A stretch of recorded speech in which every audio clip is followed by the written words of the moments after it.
機緣巧合啊！哇，真係喂有食字啊喂！佢成日都有人問希老闆有冇女仔埋身，你黐筋啊！有錢啊有啲啊，咁冇啊，所以希老闆個樣咁醜怪都有。佢嘅絕招就係、首先認咗自己係基先。當一有女仔埋身嘅時候咧，啲人都會話唔會啦，佢基啊嘛。希老闆有大量嘅男仔埋身，第一個就遇到娟姐。幾好咁樣分析，你冇曲線讚自己啦！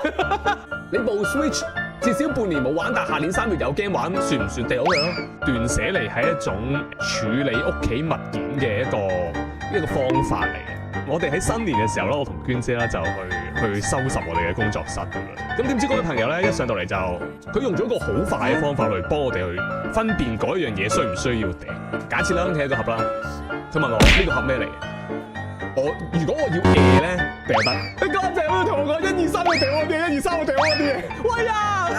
如果我食完，我變咗做冇問題咧，咁就真係有問題啦。即係我都有同娟姐講，喂，娟姐，我哋使唔使帶啲咩手信翻香港？有個叫做 Butter Butler 嘅一個牛油餅嘅，即係在於可能香港人嚟講，可能嫌得太甜咁樣，但係佢個牛油香味勁香，真係超級香。就算過咗期1年食都冇問題。李生上個禮拜食咗一嚿，我上個禮拜食咗一嚿2023年過期，佢除咗有少少苦味之外咧，佢冇其他問題。娟姐食嗰個係2024年1月過期，我食嗰個係2023年4月。哎呀，唔使咁擔心，因為我哋買咗盒新嘅翻嚟，新嗰盒過期日子係2025年。咁如果假若你係認識首領嘅，即係認識老闆嘅話咧，你喺工作室度見到嗰盒嘢咧，你係唔需要擔心。係我食嗰嚿係前一次嘅手信嚟嘅。娟姐有習慣嘅，就係買手信翻嚟咧唔食嘅，然之後咧下一次我哋再買一啲新嘅手信咧補給咗啦，咁娟姐就會食啦。2年前應承咗大家話要做落去啊嘛，做10年啊嘛，都咁勤力做足2年啦，我都係要自己掉錢去標個 figure 去做 3D 皮。我想問啊，點解啊？呢個咩黑影人啊，我唔開佢名呢件係咩嘢啊？點解啊？點解可以 2D 都未出嚟就有 3D 啊？喂，公平啦！跟住個黑影人啊，即刻喺度串我啊，話喂，啲青頭仔你好似冇爸爸咯，你食屎啊！即係我覺得去泰國本身我覺得冇乜嘢，咁去泰國啦，黐一線咧咁樣。跟住佢話：唔緊要啦，成班人10幾人去。我問佢：你10幾人去，咁你哋點樣啊？你哋揸車啊咁樣？唔係啊，租咗架旅遊巴啊，10幾個人一齊去啊，10幾個人一個旅遊巴，頂你份，你冇印車去緬甸咯，大佬啊！即係呢啲唔車你，車邊個啊，大佬？我唔車你，我都唔好意思啊，大佬。跟住佢同我講冇事嘅，飛咗未啊？我而家就不斷每一日去阻止佢飛啊！大家羅電光火真係要都好似寵物寶可夢咁樣。哦，就係你啊嘛，你就係嚟挑戰我哋道館嘅人，你就係挑戰 KK 道館嘅人係嘛？